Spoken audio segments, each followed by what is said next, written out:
Christ est tout pour moi, il est ma récompense, car il n'y a rien dans ce monde qui puisse me satisfaire, même dans l'épreuve, mon âme chante, oui pour toujours, il m'a sauvé. Christ seul me suffit, Christ seul me suffit. Tout ce dont j'ai besoin est en toi, tout ce dont j'ai besoin. Christ est mon Seigneur, la joie de mon salut. Et cet espoir est sans fin, le ciel est ma demeure.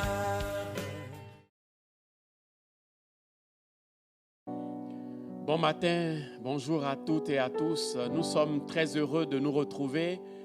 Et aujourd'hui, dimanche, nous rendons gloire à notre Dieu qui nous fait cette grâce de pouvoir ensemble l'adorer, le louer et le glorifier. Nous allons tous ensemble présenter le culte au Seigneur. Prions. Père éternel, c'est au nom de Jésus que ce matin, nous t'invitons à prendre le contrôle de toutes choses et à conduire, Seigneur Dieu de gloire, ce culte. Nous invitons, oh Dieu de gloire, le Saint-Esprit à prendre, Seigneur, la direction de toutes choses, de toutes les interventions. Seigneur, tout ce qui va se passer, que, Seigneur Dieu de gloire, oh, tout soit fait pour t'honorer, pour te glorifier. Béni sois-tu pour chacune de nos vies. Merci de nous faire du bien. Merci, oh Dieu, de guérir nos vies, de guérir nos cœurs, de guérir, oh Dieu de gloire, nos maisons, nos familles. Que toute la gloire soit à toi. Bénis ce culte de bout en bout au nom de Jésus. Amen. Nous laissons toute la place à l'équipe de louanges. Alléluia. Que la gloire revienne à notre Seigneur. Ce matin, nous sommes reconnaissants envers notre Dieu pour l'œuvre qu'il accomplit pour nous, qui a fait de nous ses enfants. Et nous voulons dire, reçois ma louange, Seigneur, pour tout ce que tu fais dans ma vie. Alléluia.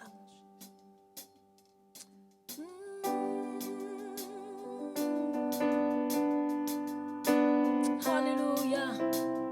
Merveilleux Jésus, merveilleux Seigneur,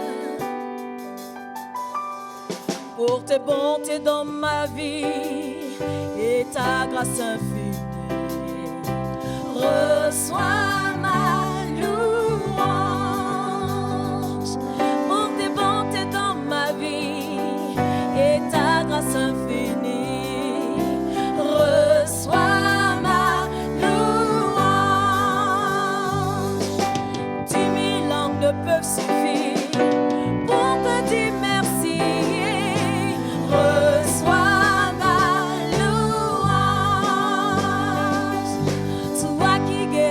malade, le Dieu de l'impossible, reçois ma louange.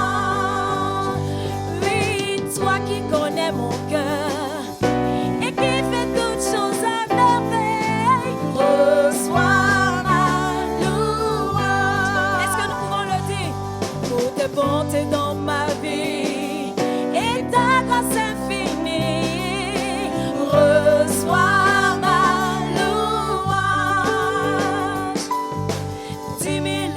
peuvent suffire pour te dire merci.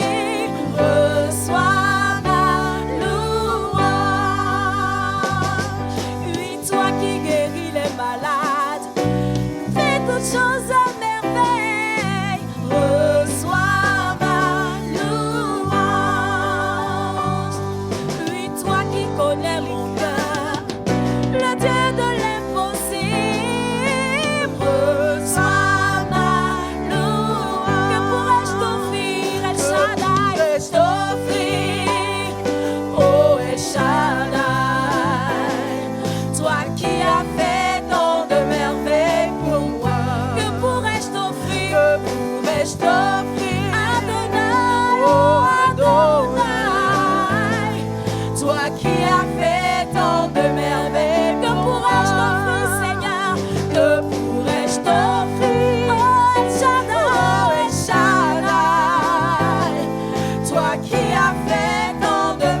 reçois ma louange.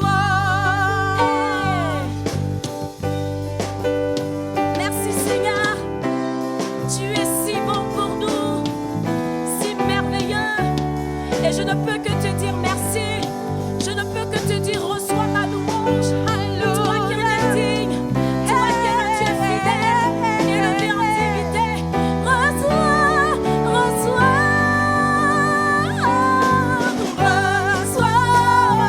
Seigneur, reçois Seigneur, reçois ma louange, reçois Seigneur Jésus, reçois Seigneur, reçois Seigneur, reçois ma louange, reçois Seigneur, reçois Seigneur, reçois Seigneur, reçois ma louange,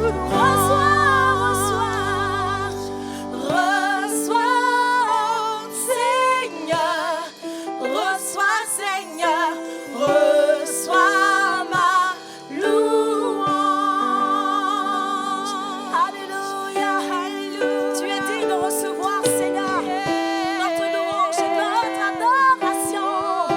Toi le Dieu tout-puissant, Seigneur, tu as vaincu la mort, tu as vaincu la tombe. Et aujourd'hui nous pouvons le crier haut et fort que nous t'appartenons et glorifier ton nom Seigneur. Toi l'agneau assis sur le trône, sois élevé en dignité. Le lion et l'agneau, tu es digne de recevoir l'adoration. Jésus, tu es puissant, puissant pour guérir, puissant pour déplacer les montagnes, puissant pour briser les chaînes, puissant pour agir en ton temps dans la vie de ceux qui s'attendent à toi. Oh, tu es le berger de ton peuple et ton peuple reconnaît ta voix, Seigneur. Tu es digne, alléluia.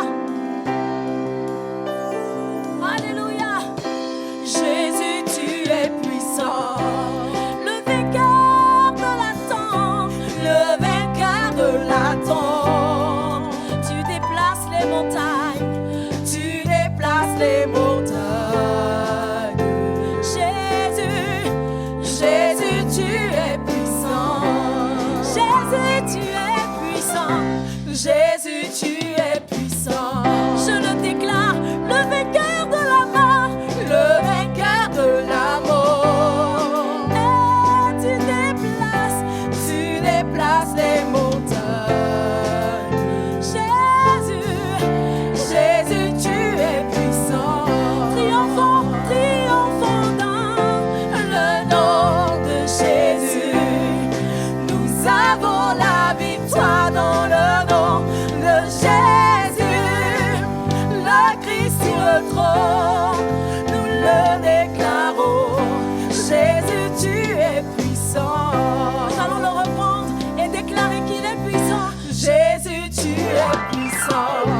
Le vainqueur de la tombe, le vainqueur de la tombe. Tu déplaces les montagnes, tu déplaces les montagnes. Tu es puissant, Jésus, tu es puissant. Je le déclare, Jésus, tu es puissant. Jésus, tu es puissant. Le vainqueur de la mort, le vainqueur de la mort. En ton nom je vis, Seigneur. Tu déplaces les montagnes. Jésus, tu es triomphant. Nous triomphons dans le nom de Jésus. Nous avons la victoire dans le nom de Jésus.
de chair. Jésus, tu agis en ton temps. Jésus, Jésus, tu es puissant. Alléluia. Alléluia, merveilleux Seigneur.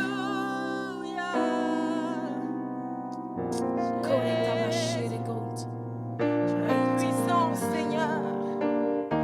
C'est pour ça que ce matin nous voulons faire monter notre adoration, Jésus. Reçois notre adoration, Seigneur, comme un parfum doux et agréable, Jésus. Mon être te loue, nos âmes te louent, Seigneur, car tu en es digne.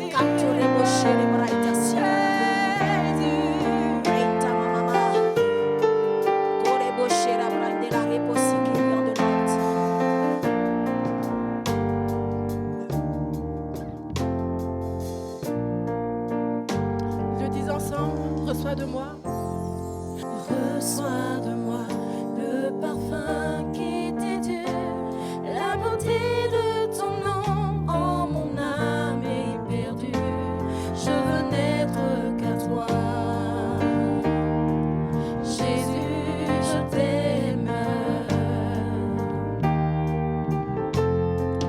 Reçois du peu que je trouve à donner, tout l'amour que mes yeux n'ont pas su te montrer.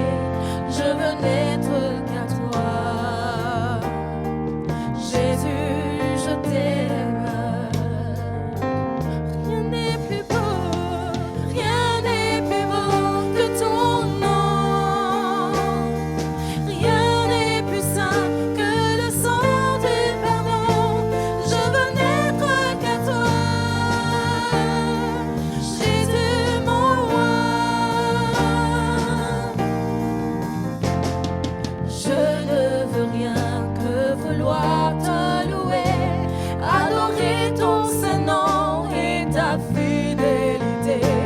Je veux n'être qu'à toi. Jésus, je t'aime. Je veux porter et laver à ta croix les pensées de mon cœur dans le cœur de tes voix. Je veux n'être qu'à toi. Jésus, je t'aime. Rien n'est plus beau, rien n'est plus beau que ton nom. Rien n'est plus saint que le sang du pardon. Je veux n'être qu'à toi. Jésus, mon roi. Rien n'est plus beau, rien n'est plus beau que ton nom. Rien n'est plus saint que le sang du pardon. Je veux n'être qu'à toi. Je veux n'être qu'à toi. Je veux n'être qu'à toi. Je veux n'être qu'à toi. Je veux n'être qu'à toi. Jésus, mon roi. Reçois l'adoration. Tu es le roi de gloire, notre victoire.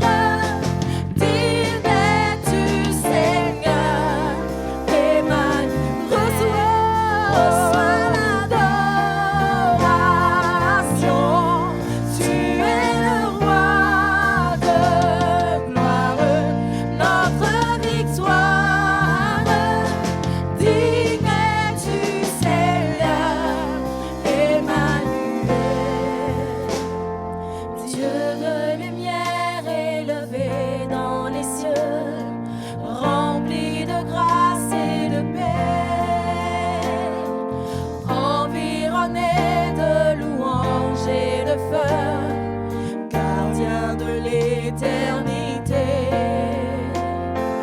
Pourquoi quitter ce palais de bonheur pour un sentier de misère? Parquer l'amour, les chemins de ton cœur, on s'est trouvé nos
Jésus, combien tu es grand, combien tu es bon, Seigneur.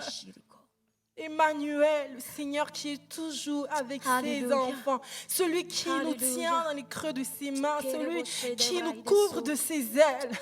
Oh Jésus, nous voulons chanter ta beauté, nous voulons chanter ta bonté, nous voulons déclarer qui tu es, nous voulons déclarer que en ta présence nous sommes éblouis de ta lumière, toi le sel de nos vies, toi le sel de nos vies, toi, oh Jésus, le chemin de nos vies, oh Seigneur.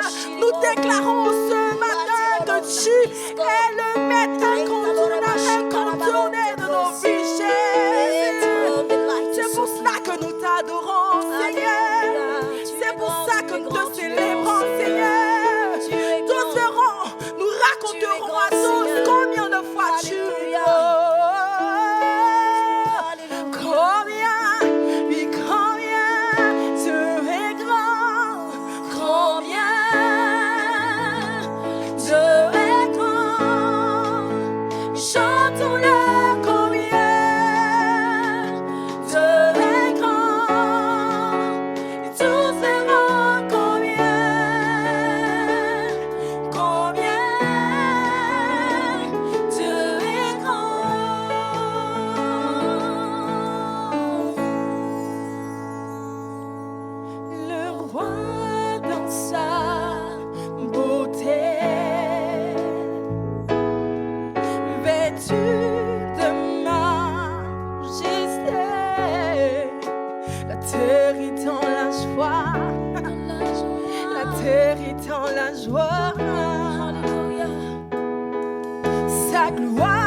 Gloire resplendit et l'obscurité s'enfuit au son de sa voix, au son de sa voix. Mais combien Dieu est grand, chantons-le combien Dieu est grand. Tous verront combien, combien, combien,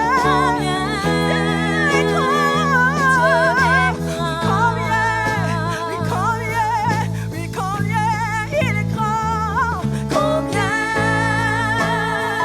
Dieu est grand, chantons-le combien Dieu est grand, tous verront combien.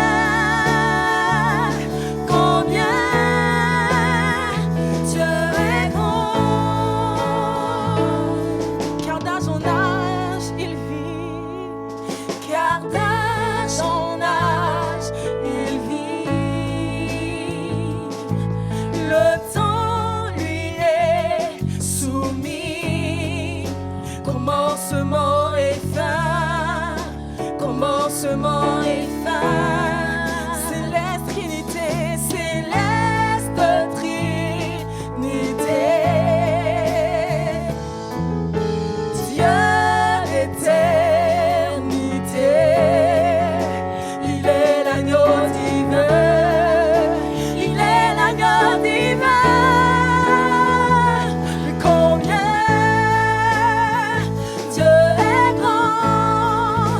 Chantons-le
dire ensemble que son nom est tout puissant.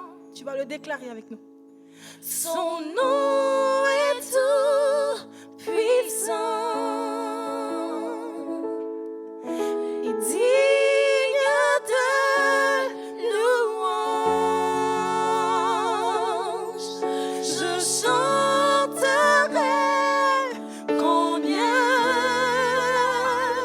Dieu est grand. Une fois de plus, déclare que son nom est tout puissant. Son nom est tout puissant, digne de louange. Je chanterai combien Dieu est grand. Alléluia. Combien tu es grand, Seigneur. Est-ce que tu peux adorer ton Dieu pour sa grandeur? L'adorer, l'adorer, l'adorer. Le célébrer, il est grand, il est grand. Le proclamer qu'il est grand, il est grand. Il est grand, Seigneur. Tu es grand, Jésus. Nous t'adorons, Seigneur. Nous te célébrons pour ta grandeur. Nous te bénissons pour ta grandeur. Tes voix sont au-dessus de nos voix. Tes voix ne sont pas nos voix. Autant la terre, l'Orient est éloigné de l'Occident, autant tu éloignes nos péchés de ta face. Seigneur, nous bénissons ton nom parce que par le sang de l'agneau, nous avons été justifiés. Tu nous as transportés dans le royaume du Fils de ton amour. Tu es grand, Seigneur. Tu es grand, Seigneur. Tu es grand, Seigneur. Et nous voulons bénir ton merveilleux nom pour tout ce que tu fais, pour tout ce que tu es, Seigneur.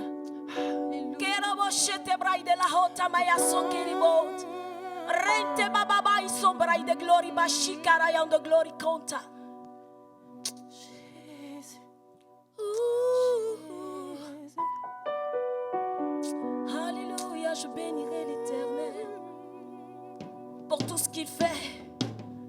Le si grand Dieu merveilleux, Seigneur.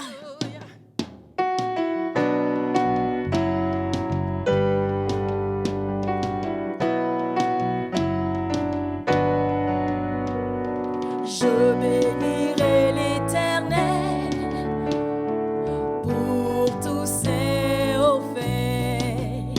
Sa louange sera toujours dans ma bouche. Je bénirai l'Éternel, proclame-le. Je bénirai l'Éternel. Pour tous ses hauts faits. Sa louange sera toujours dans ma bouche. Je bénirai l'Éternel. Déclare-le. Je bénirai l'Éternel. Pour tous ses hauts faits. Sa louange sera toujours dans ma bouche. Je bénirai l'Éternel. Oh mon âme, bénis l'Éternel. Oh mon âme, bénis l'Éternel.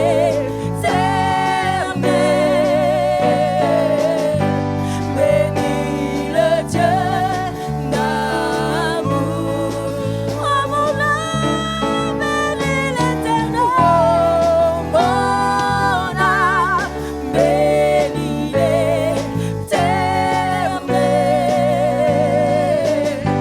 Parce qu'il t'a fait du bien. J'exalterai l'Éternel. J'exalterai l'Éternel. Pour tous ses hauts faits. Sa louange sera toujours dans ma bouche. J'exalterai l'Éternel. J'exalterai l'Éternel.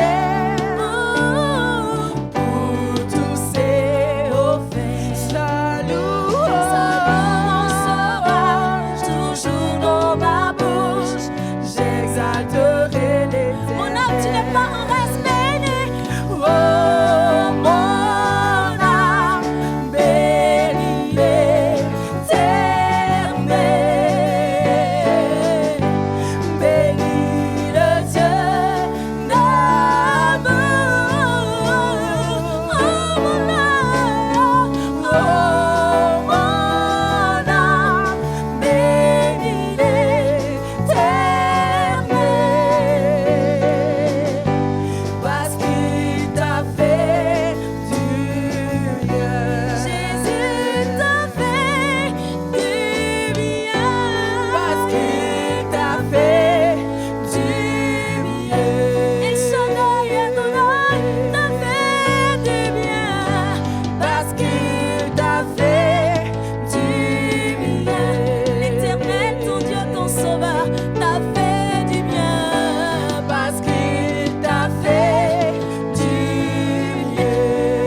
notre Seigneur. Alléluia. Tu peux l'acclamer, tu peux le célébrer, tu peux proclamer sa grandeur, sa fidélité, sa bonté dans ta vie, parce qu'il te fait du bien chaque jour.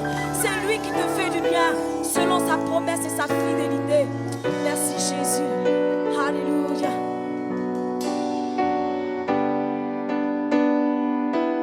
Tu m'as fait du bien, Seigneur.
À toi l'autorité. Alléluia.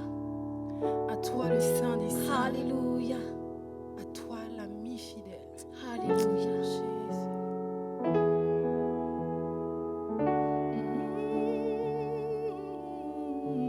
Alléluia.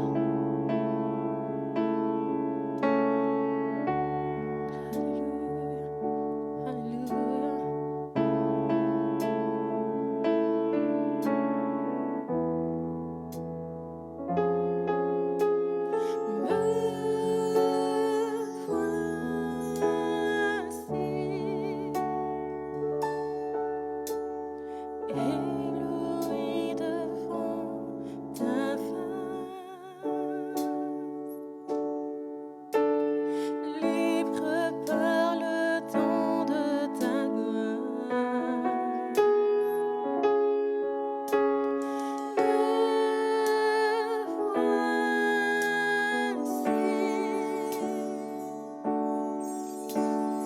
L'être plein d'indignité, mais par la foi justifié, j'ai trouvé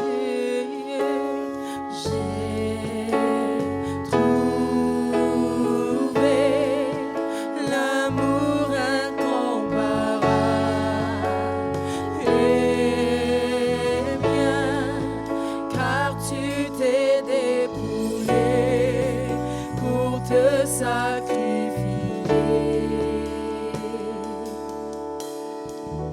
Je chante majesté, majesté,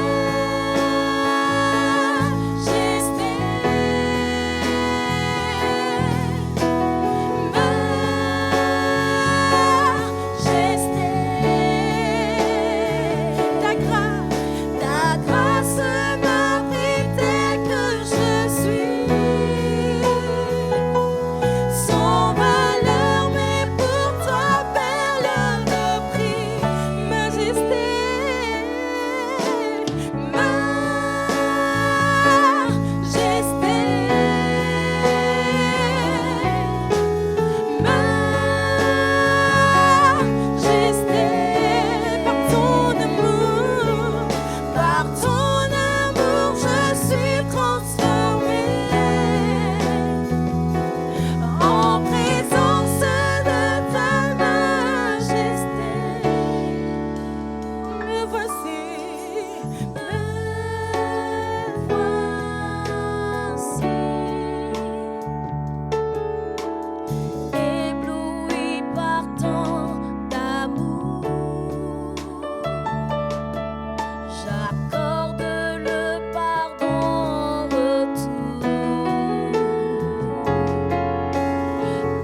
toi l'élévation,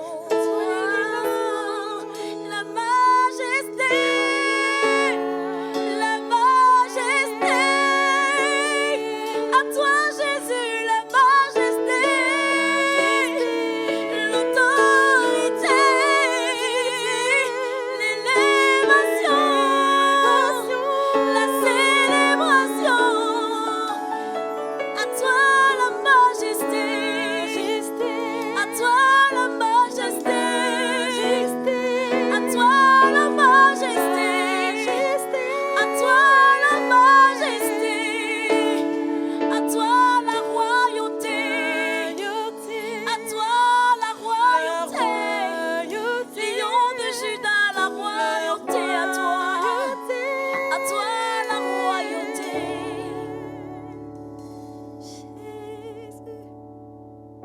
Alléluia, Alléluia. Tu es digne d'être adoré, adoré. Merci Jésus. Alléluia.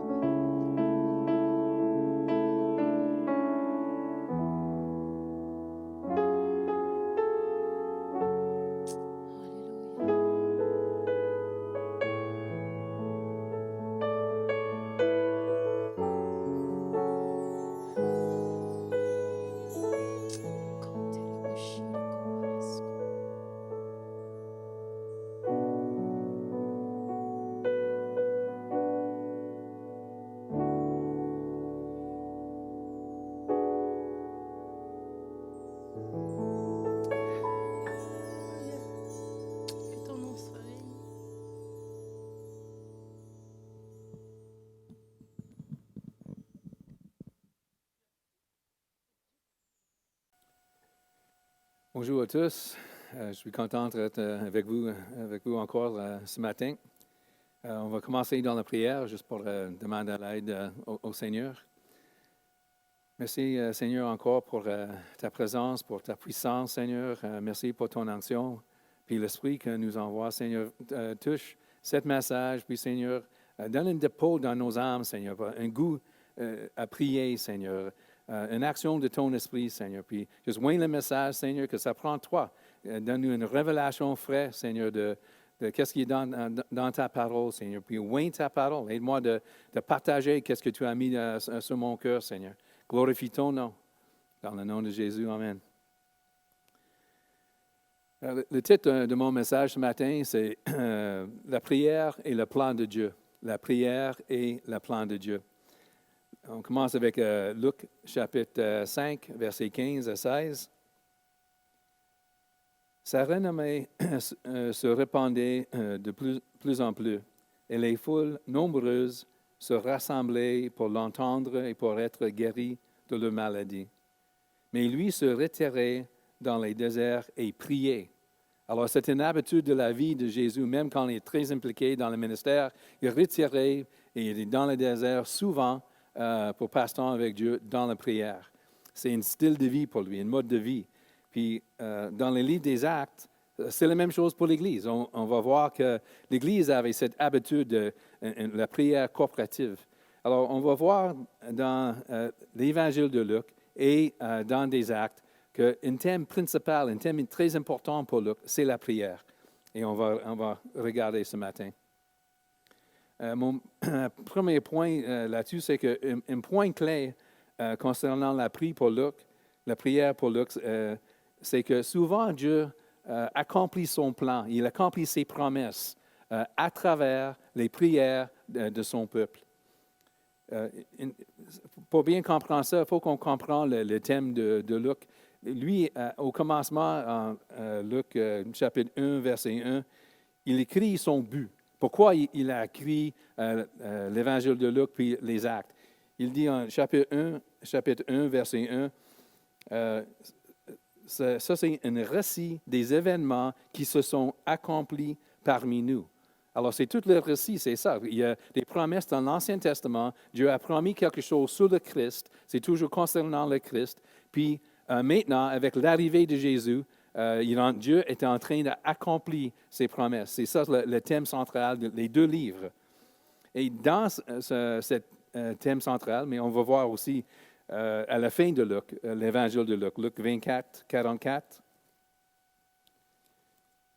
Luc dit, c'est Jésus qui parle. Puis il leur dit, c'est là ce que je vous disais lorsque j'étais encore avec vous. Il fallait que s'accomplisse tout ce qui est écrit de moi dans la loi de Moïse, dans les prophètes et dans les psaumes.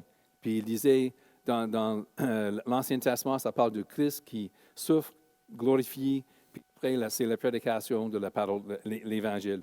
Alors, quand tu vois un livre comme l'Évangile de Luc ou d'autres livres dans la Bible, ça commence et ça termine avec le même thème. Alors, ça donne un thème central pour tout le livre. C'est l'accomplissement du plan de Dieu révélé dans l'Ancien Testament concernant le Christ. C'est ça le thème central pour les deux livres. Et dans ça, Luc va mentionner tous les points tournants, tant que le plan de Dieu, les paroles les promesses sont accomplies, en train d'être accomplies. On voit que le peuple de Dieu ou quelqu'un est en train de prier. Luc fait une connexion entre l'accomplissement du plan de Dieu et la prière parmi son peuple. Il y a plusieurs exemples. On va commencer avec, au commencement de l'Évangile, Luc chapitre 1, verset 5. Ça, c'est le commencement de toute l'histoire et ça commence avec l'accomplissement du plan de Dieu et ça commence avec la prière. Au temps d'Hérode, chapitre 1, verset 5, au temps d'Hérode, roi de Judée, il y eut un sacrificateur de nom de Zacharie, de la classe d'Abia. Sa femme était une descendante d'Aaron et son nom était Élisabeth. On saute à verset 8. Or, dans l'exercice de ses fonctions devant Dieu, selon le tour de sa classe, il fut désigné par le sort suivant la coutume du sacerdoce, pour entrer dans le temple du Seigneur et pour y offrir le parfum. Toute la multitude du peuple était dehors en prière à l'heure de parfum. Alors lui apparut un ange du Seigneur, debout à droite de l'autel des parfums. Zacharie fut troublé en le voyant, et la crainte s'empara de lui. Mais l'ange lui dit, « Sois sans crainte, Zacharie, car ta prière a été exaucée. Ta femme Élisabeth t'enfantera un fils, et tu l'appelleras du nom de Jean. » Alors, toute cette histoire, l'histoire de Luc, il y a 2 livres, l'Évangile de Luc et les Actes, ça commence avec l'accomplissement du plan de Dieu. Parce que Zacharie, c'est le père de Jean-Baptiste. Alors, le plan de Dieu commence avec Jean-Baptiste parce que ça prend Jean-Baptiste avant l'arrivée de Jésus pour annoncer le venue de Christ. Alors, l'histoire ici met l'emphase sur la prière. Le sacrificateur brûle le parfum dans le lieu saint avant le sacrifice du matin et après le sacrifice du soir. Et Luc relie cette pratique avec la prière. Pendant ces temps de sacrifice et quand le parfum est offert, le peuple était à l'extérieur, puis il prie. C'était une prière coopérative. Puis, dans les actes, on voit que les apôtres, comme Pierre et Jean, ils prient à le temple pendant les heures de prière. Alors, ça, c'est une heure de la prière. Et même l'idée de le parfum qui monte, c'est mentionné 3 fois. Mais dans les psaumes, dans l'Apocalypse, le parfum est un symbole de la prière. Et finalement, l'ange il fait référence à la prière aussi. C'est Zacharie qui a prié pour un enfant. Alors, le thème clair, c'est la prière ici. Le peuple prie, il y a le parfum qui monte au ciel, puis Zacharie a prié pour un enfant. Alors, toute cette histoire dans le royaume de Dieu avance, Jésus s'en vient, le plan de Dieu s'accomplisse. Ça commence parce que c'est comme une réponse aux prières de ses peuples. Le peuple prie, puis Zacharie prie. Alors, c'est toute l'action de Dieu, c'est une réponse aux prières ici. Et Dieu souligne ce point avec Luc. Puis on peut voir aussi qu'avec avec Zacharie, son prière pour un enfant, c'est comme une réponse. Dieu répond à 2 choses en même temps. Le peuple était à l'extérieur en train de prier pour la rédemption de Jérusalem. Puis Élisabeth puis Zacharie priaient pour un enfant longtemps. Alors Dieu répond aux 2 prières en même temps, parce que c'est à travers Jean-Baptiste, parce que c'est lui qui annonce la venue du Messie, Jésus-Christ, que Dieu répond aux prières du peuple pour la rédemption de Jérusalem. Ça, on voit avec Anne, en Luc chapitre 2, versets 37 et 38. Parce que si le peuple prie à l'extérieur, qu'est-ce qu'il prie? Ça nous donne une idée avec Anne, chapitre 2, versets 37 à 38. Elle resta veuve et âgée de 84 ans. Elle ne quittait pas le temple et servait Dieu, nuit et jour, par des jeûnes et des prières. C'est une femme consacrée aux prières, à la prière. Elle survint, elle aussi, à cette même heure. Elle louait Dieu et parlait de Jésus à tous ceux qui attendaient la rédemption de Jérusalem. Alors on sait maintenant qu'est-ce qui est dans son cœur. Le peuple juif attendait pour la rédemption, parce qu'il y avait une promesse dans l'Ancien Testament, la restauration, la promesse d'Israël. Alors, Anne, qu'est-ce qu'il prie? Il prie pour la rédemption. Dieu répond à cette prière à travers Jean-Baptiste, qui annonce la venue du Rédempteur. Alors, on voit ici, la prière, c'est la clé. Si on veut voir Dieu agir avec puissance dans l'Église, c'est comme une réponse à la prière. Dieu est souverain, il peut faire ce qu'il veut, mais dans sa souveraineté, il a choisi d'agir en conséquence de nos prières. C'est puissant, Parce qu'on veut tellement voir l'action de la gloire de Dieu. Mais lui, ici, c'est clair, et dans d'autres textes, c'est clair, il agit, le royaume de Dieu, le plan de Dieu avance dans le contexte de la prière de son peuple. Ça nous encourage parce que c'était long, la réponse ici, mais Dieu nous entend. On voit exemple après exemple dans la Bible, Dieu nous entend quand on prie, même que la réponse est longue. Notons 3 choses dans le texte, c'est des choses pratiques sur la prière aussi. Premièrement, ça nous montre quoi prier. Prions pour les choses personnelles, comme avoir un bébé avec Élisabeth et Zacharie. Prions pour le travail, pour la direction, pour la guérison. Il y a plein de choses personnelles. On prie pour ces choses. Mais en même temps, prie les promesses de Dieu. C'est ça qu'Anne était en train de faire. Et puis, il prie pour la rédemption de Jérusalem. Pourquoi? Parce que c'était promis par Dieu dans l'Ancien Testament.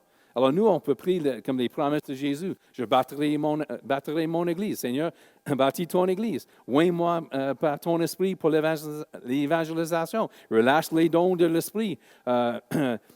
Écris tes lois sur mon cœur afin que je peux avancer dans le caractère de Christ. Il y a plein de choses dans la Bible. On peut prier. C'est des promesses, des paroles de Dieu. On prend la parole de Dieu, puis on prie, puis on applique dans nos vies, comme on voit avec Anne.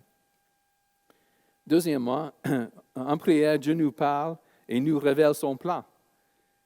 Il s'attend qu'on réponde avec la foi et l'obéissance. Et ça, c'est important, parce qu'on voit avec l'histoire de Zacharie, il doutait.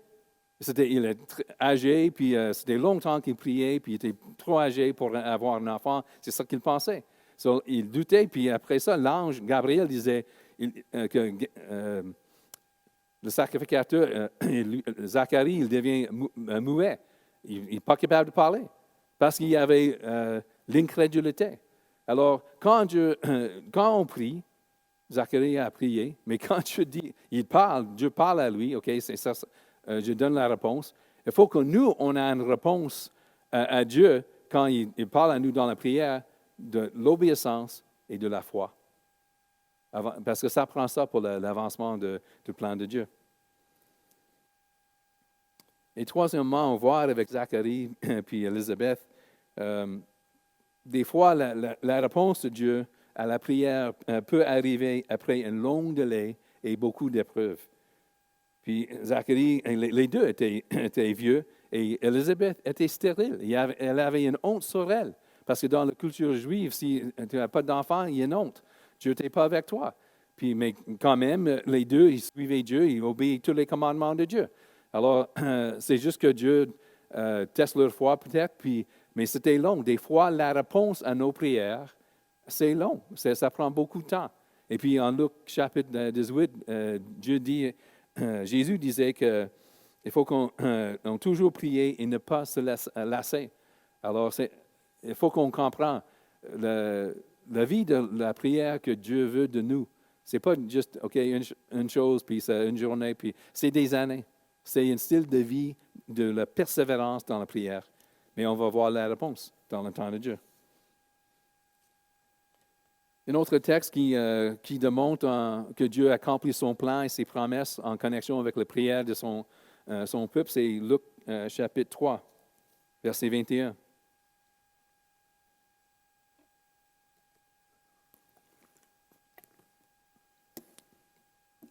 Tandis que tout le peuple se faisait baptiser, Jésus fut aussi baptisé. Et pendant qu'il priait, le ciel s'ouvrit. Et l'Esprit Saint descendit sur lui sous une forme corporelle, comme une colombe. Et il vint une voix du ciel. « Tu es mon Fils bien-aimé, objet de mon affection. » Jésus avait environ 30 ans lorsqu'il commença son ministère. Alors, Jésus lui-même n'a pas commencé son ministère avant qu'il était baptisé par le Saint-Esprit. Mais qu'est-ce qui est important ici, c'est que Jésus était en train de prier. Puis, selon les érudits, c'est que la prière de Jésus, c'est ça qui provoque le descend du Saint-Esprit, le baptême du Saint-Esprit.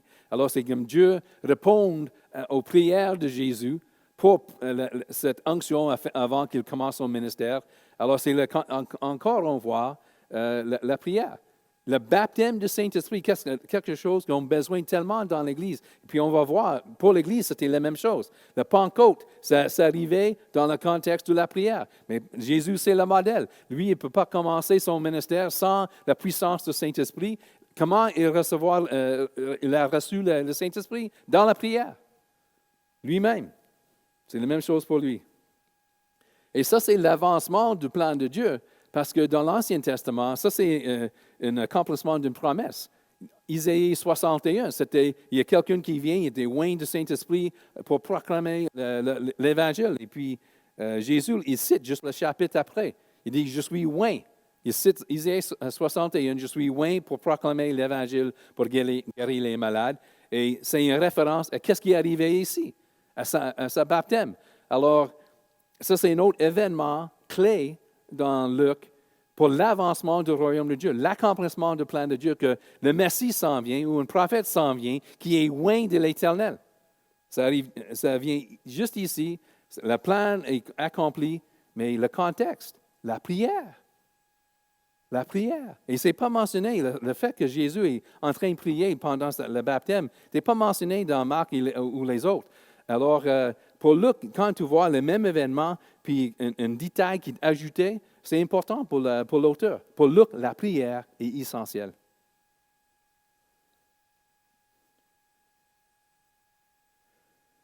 Un autre exemple, c'est le chapitre 6, versets 12 et 13. Le plan de Dieu avance encore. Une prochaine étape, c'est quand Jésus choisit les 12 apôtres. Chapitre 6, en l'Évangile de Luc, verset 12. En ce temps-là, Jésus se rendit à la montagne pour prier. Et il passa toute la nuit dans la prière à Dieu. Quand le jour parut, il appela ses disciples et en choisit 12, auxquels il donna le nom d'apôtres.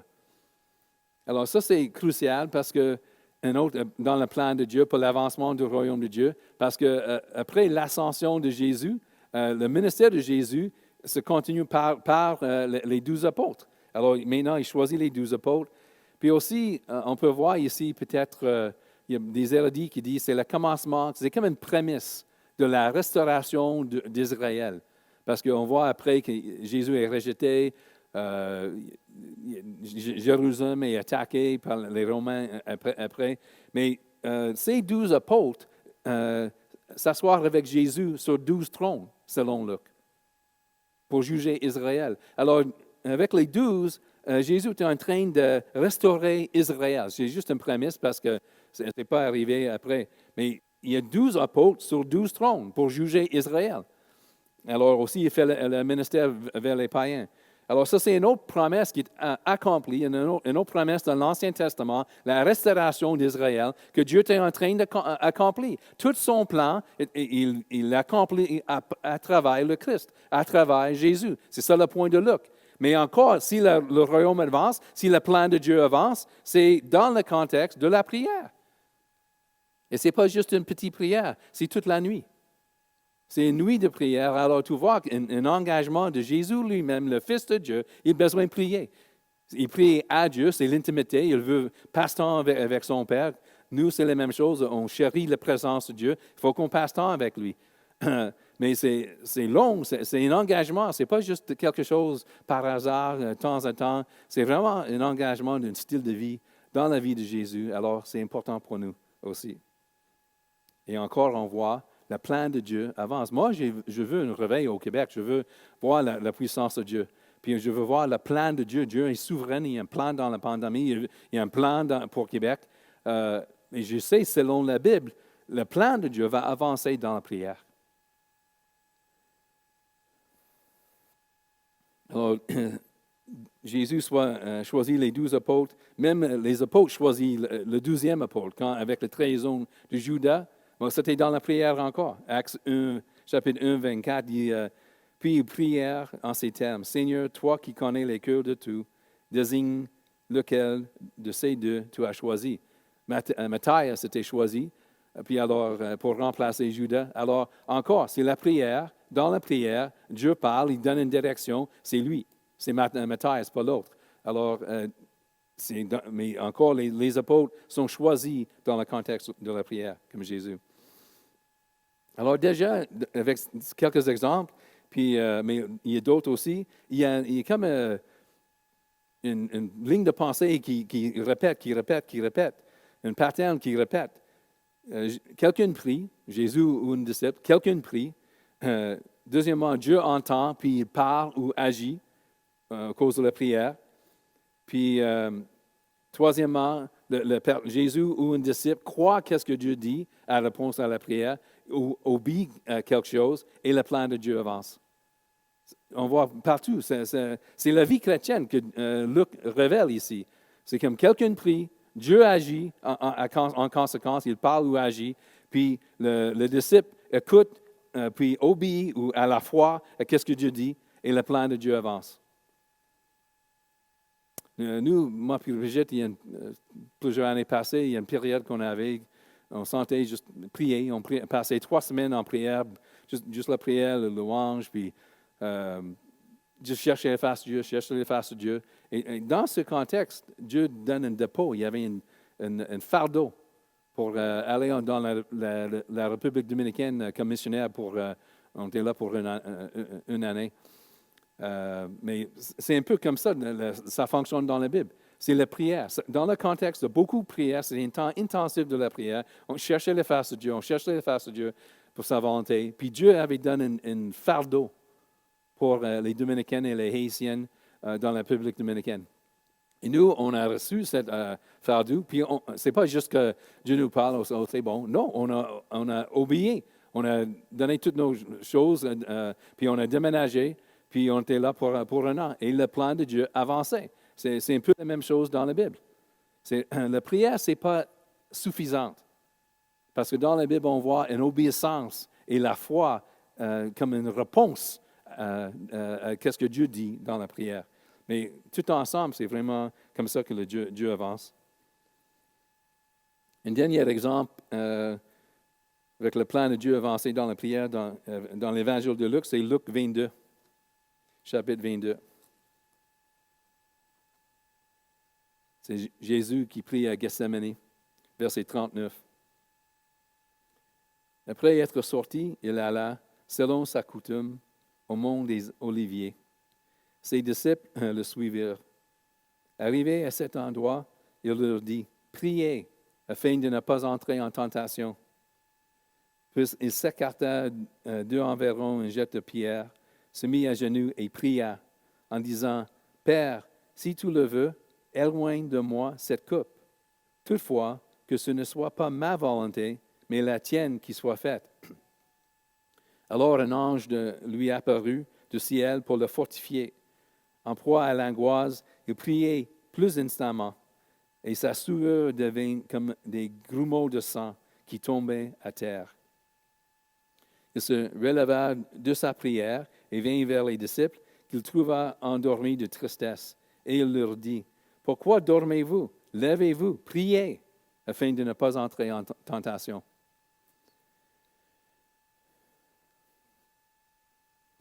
Alors ça, c'est peut-être il y a peut-être 2 vraiment points clés dans la vie de Jésus, c'est sa mort et la résurrection, c'est les 2. Mais ça, c'est juste avant sa mort. Et ça, c'est vraiment le plan de Dieu, parce que Isaïe 53 parlait d'un serviteur qui va mourir pour nos péchés. Puis on arrive ici, et le contexte, c'est la prière. Ça commence et ça termine avec prier afin de ne pas tomber en tentation. Puis Jésus priait. Alors, lui, c'est le modèle de quelqu'un qui prie afin de ne pas tomber dans la tentation. Comment c'est possible que Jésus peut tomber dans la tentation?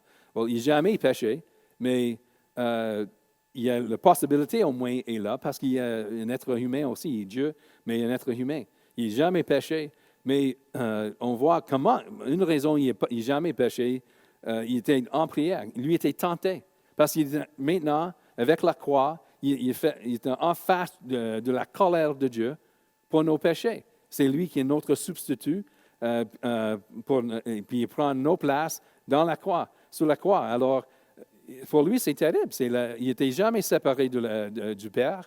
Et puis maintenant, il y a une séparation qui s'en vient. Parce que quand Dieu met nos péchés sur lui, la colère de Dieu tombe sur lui, puis Dieu retire sa présence, il tourne sa face. Alors lui était tenté. Il priait afin de ne pas tomber dans la tentation de désobéir Dieu.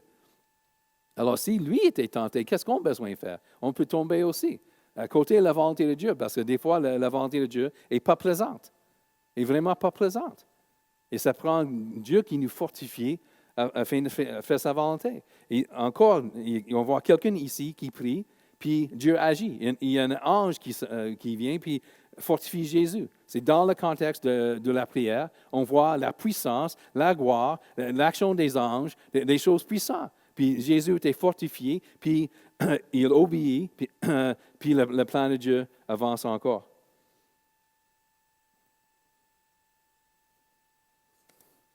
Et Jésus, ici, il nous montre l'essence de la prière, comment prier. Que ce ne soit pas ma volonté, mais la tienne soit faite. Parce que la prière, c'est le contexte de l'avancement du royaume de Dieu. Alors, il faut qu'on est soumis à la volonté de Dieu, comme Jésus. Pas ma volonté, tienne.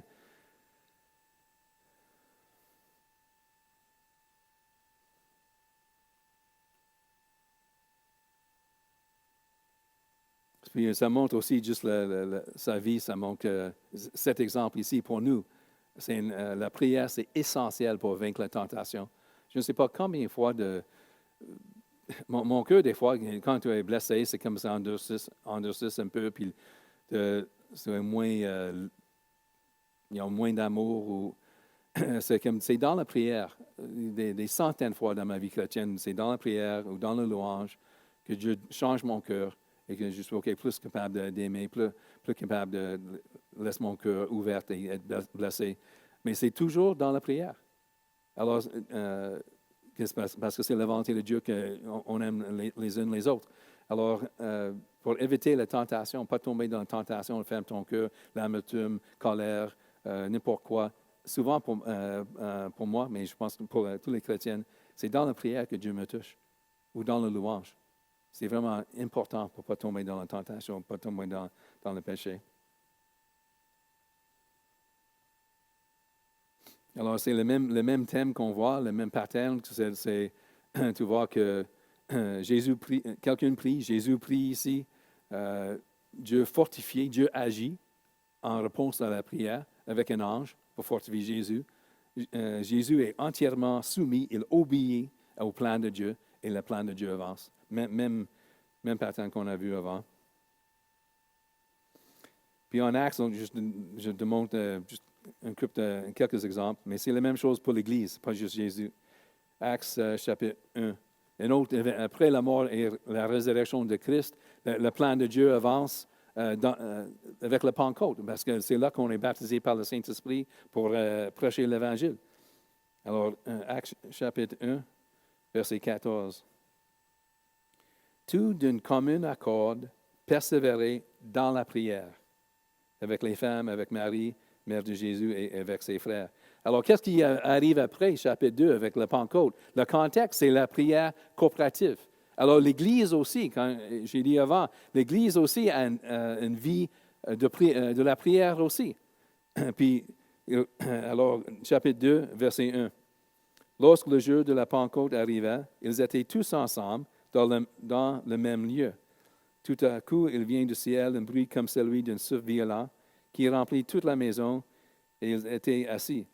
Alors, chacun est baptisé par le Saint-Esprit, il commence à parler en langue. Mais le contexte est ensemble, une unité, mais ensemble en prière. Et juste comme Jésus, lui, était baptisé par le Saint-Esprit dans le contexte de la prière, c'est la même chose pour l'Église. Ils sont tous ensemble. Et puis, ils reçoivent l'onction pour prêcher l'Évangile, puis pour faire les signes et prodiges. Et la Pentecôte, c'est l'accomplissement du plan de Dieu. Parce que Pierre, juste après, il cite les autres, tout le monde sont là, puis il disait, c'est quoi ça? Il rit d'eux. Mais Pierre disait, c'est l'accomplissement de la prophétie de Joël.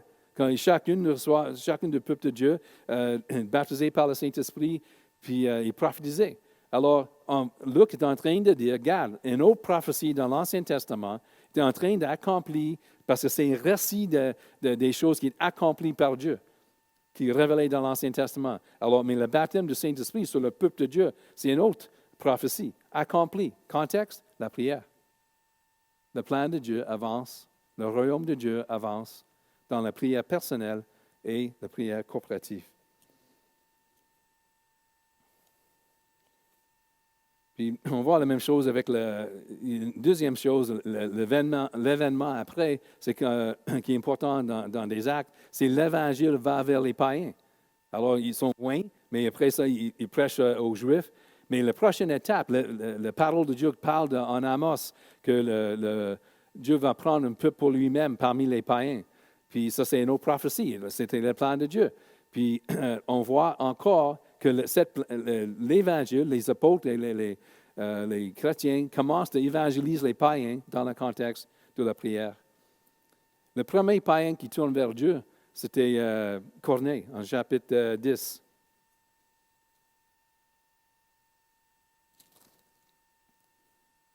C'est vraiment un point tournant dans le livre des Actes. Chapitre 10, versets 1 à 3. Il y avait à Césarée un homme du nom de Corneille, centenier de la cohorte, appelé Italienne. Il était pieux et avec toute sa maison, il craignait Dieu. Il faisait beaucoup d'aumônes au peuple et priait Dieu constamment.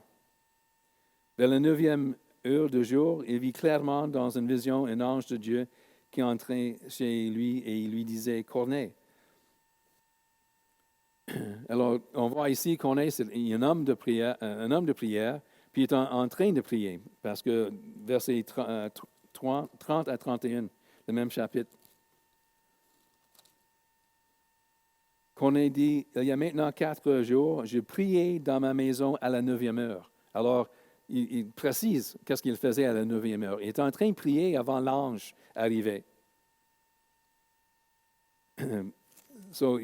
C'est le même contexte, il y a une action puissante de Dieu qui s'en vient. L'Évangile, maintenant, l'autre étape, l'Évangile, le plan de Dieu, le royaume de Dieu avance vers les païens. C'est quoi le contexte? C'est la prière.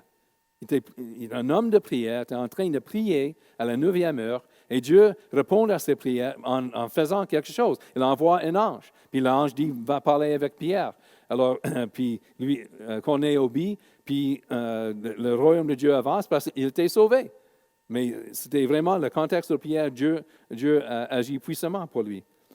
Et l'Évangile, maintenant, commence à avancer vers les païens. C'est important dans le livre des Actes parce que c'était mentionné après, tout, alors en Actes chapitre 15, avec le conseil. Puis c'est la première fois que Dieu il prend quelqu'un parmi les païens pour son peuple.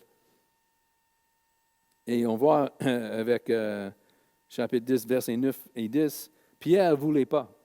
Dieu veut qu'il parle avec Corneille, mais selon la tradition des Juifs, il ne peut pas avoir des païens dans la maison parce qu'ils sont impurs, alors il faut qu'il y ait une pureté rituelle.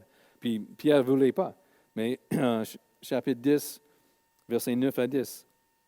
Le lendemain, comme il y a des hommes qui Corneille a envoyés vers Pierre, ils étaient en route et qu'il approchait de la ville.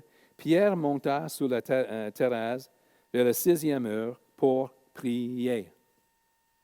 Il eut faim et voulut prendre de la nourriture. Pendant qu'on la lui préparait, il eut une extase. Puis il y avait une vision.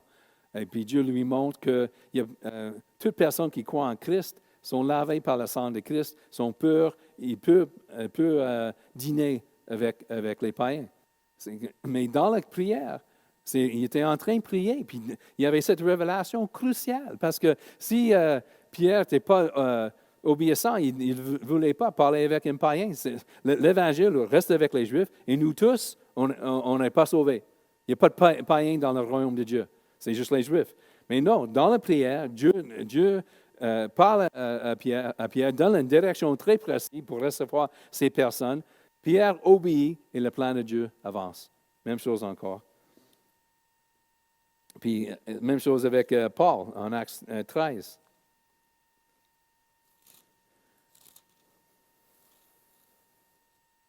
Il y avait dans l'Église qui était à Antioche des prophètes et des docteurs.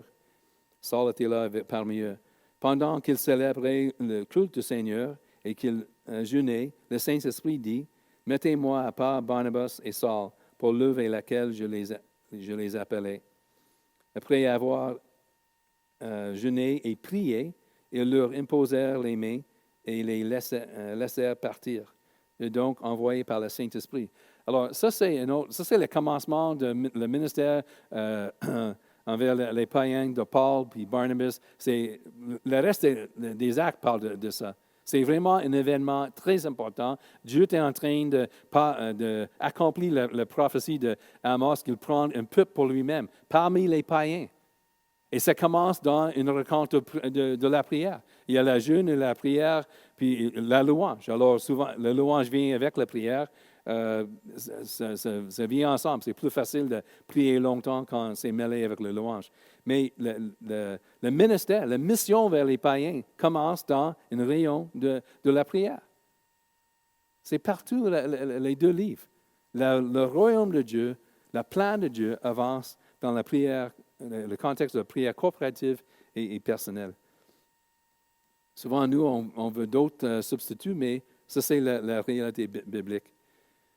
Juste un dernier point, puis je termine avec ça. Alors, le plan de Dieu, c'était un point avec plusieurs exemples. Le plan de Dieu s'accomplisse dans le contexte de la prière de son peuple. C'était le premier point. Et c'est un point central dans le livre des Actes. C'est le baptême de Jésus, le baptême de l'Église par l'Esprit, le commencement avec Zacharie, avec Jean-Baptiste, choisir les 12 apôtres, Corneille et la mission aux païens, le Pentecôte, tout dans le contexte de la prière que le plan de Dieu avance. Mais un deuxième point qu'on a déjà touché, c'est que la prière est le moyen par lequel on reçoit la puissance du Saint-Esprit. Et pas juste une fois, parce que c'est répétitif dans l'Église. On a déjà vu en chapitre 3 de l'Évangile que Jésus était en train de prier lorsqu'il a été baptisé par le Saint-Esprit. Et Jésus est le modèle de l'Église. Alors l'Église était en train de prier le jour de Pentecôte, puis eux étaient baptisés. Alors, il y a un point ici. Luc répète, c'est dans le contexte de la prière coopérative au personnel qu'on reçoive l'onction du Saint-Esprit. Et pas juste une fois. C'est continuel. Juste après Pentecôte, l'Église était baptisée par le Saint-Esprit, mais quelques chapitres après, en Actes chapitre 4, mon dernier verset, Actes 4, 31. Quand ils eurent prié, le lieu où ils étaient assemblés trembla. Ils furent tous remplis du Saint-Esprit et ils annonçaient la parole de Dieu avec assurance. Alors, ils étaient déjà remplis, mais il y a une autre rencontre de la prière. Et encore, Luc insiste, c'est dans le contexte de la prière coopérative que l'onction tombe. Puis, ils sont loin encore pour prêcher la parole de Dieu et faire les signes et prodiges. Alors, Luc lui-même, il disait,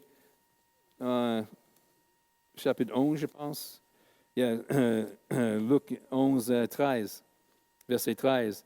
Si donc, vous qui êtes mauvais, vous savez donner de bonnes choses à vos enfants, à combien plus forte raison le Père céleste donnera-t-il l'Esprit Saint à ceux qui le lui demandent?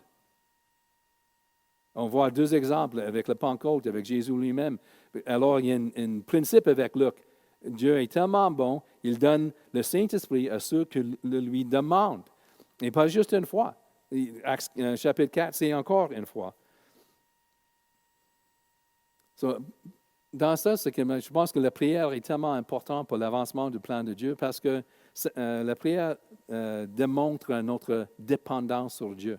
Des fois, on a beaucoup d'idées, on a beaucoup de plans, puis c'est pas nécessaire. Des fois, oui, mais des fois, non. C'est pas nécessairement dirigé par Dieu. Dieu veut qu'on prie. On reste dépendante pour l'onction, pour le Saint-Esprit, mais il veut cette dépendance dans la prière. C'est un style de vie.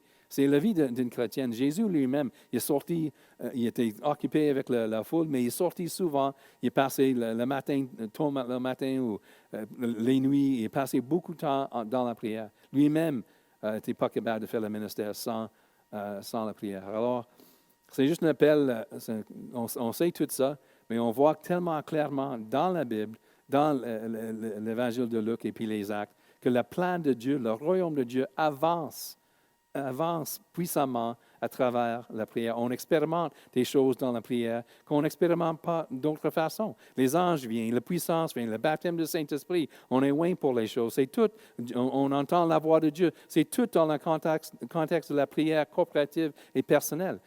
Alors, c'est juste un appel. On sait qu'on a besoin de prier, mais je vous montre par la Bible comment c'est essentiel pour l'avancement du royaume de Dieu au Québec. C'est un appel à la prière parce que c'est là on va recevoir l'onction, l'intimité, la puissance de Dieu, le changement de caractère, pas tomber dans la tentation. Il y a tellement de choses qu'on reçoit dans la vie chrétienne. Alors, c'est ça le message ce matin. 2 points simplement.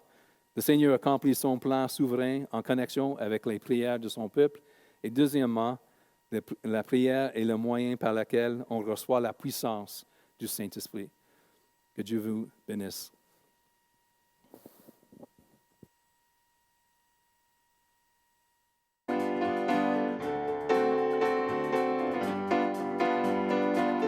Je sais qu'il m'a racheté, son sang a lavé mes péchés, oui je crois.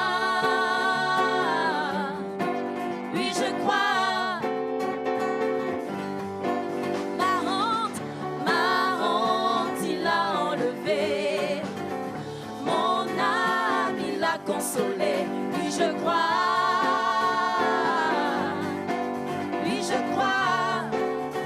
je sais qu'il m'a racheté,